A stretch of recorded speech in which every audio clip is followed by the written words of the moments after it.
ये क्या कर रहे हैं आप देवर जी? रागिनी जाग जाएगी। भाड़ में जाने दो रागिनी को, बहुत ठंडी है वो। अरे तो अगर वो ठंडी है तो तुम खुद दिखा दो ना कितने गर्म हो। कैसे दिखाऊं मैं उसे?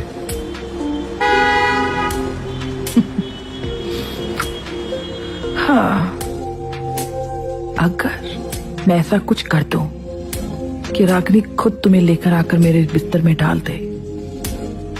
क्या? वाह भाभी, क्या ऐसा हो सकता है? हाँ।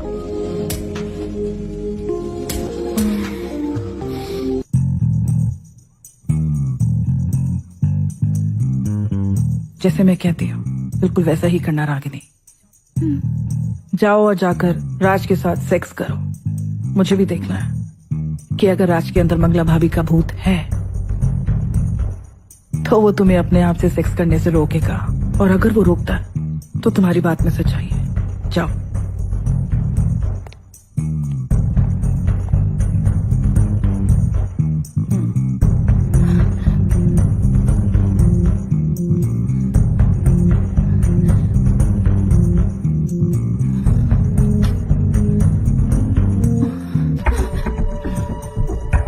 साली फिर आ गई तू? तुझे मना किया था ना कि मेरे करीब मत आना। ये जिस्म अब तेरे पति की नहीं है, अब ये मंगला की जागीर है।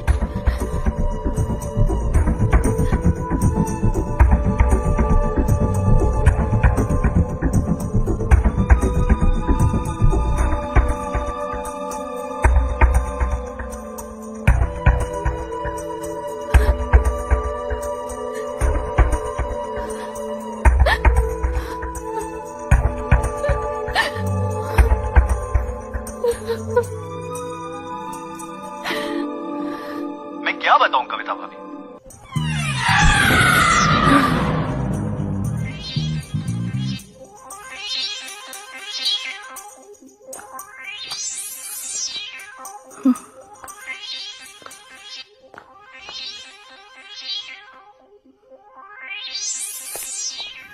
शीला बिल्कुल तेरे ही जैसी थी कविता।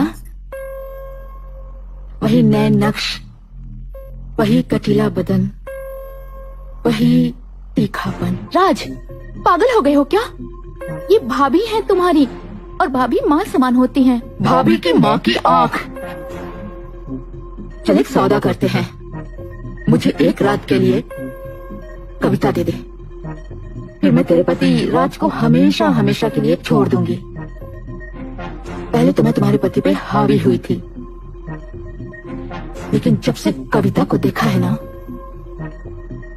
पागल हो गई हूँ मैं। ये क्या फिजूल की बातें करी हो मंगला?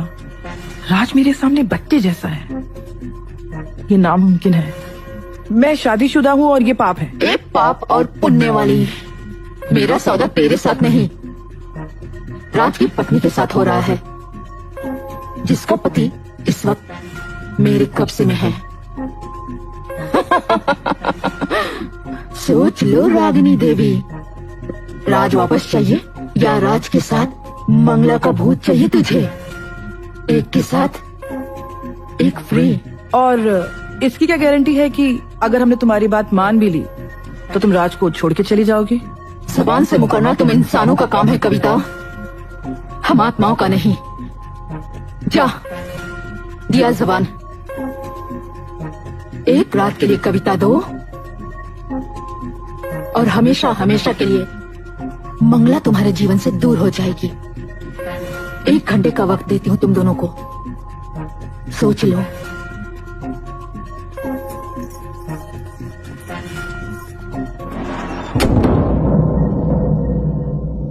मुझे अभी भी बहुत अजीब सा लग रहा है रागिनी।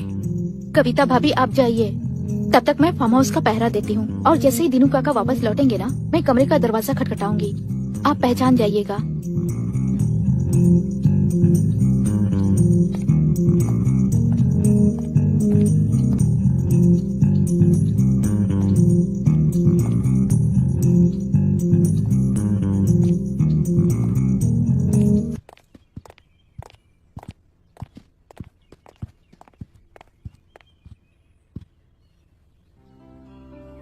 कविता भाभी, आपने जो बलिदान मेरे लिए दिया है वो जिंदगी भर नहीं भूल सकती।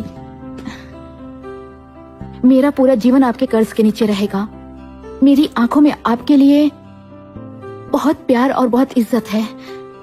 मेरे पास लफ्ज नहीं है कुछ बोलने के लिए।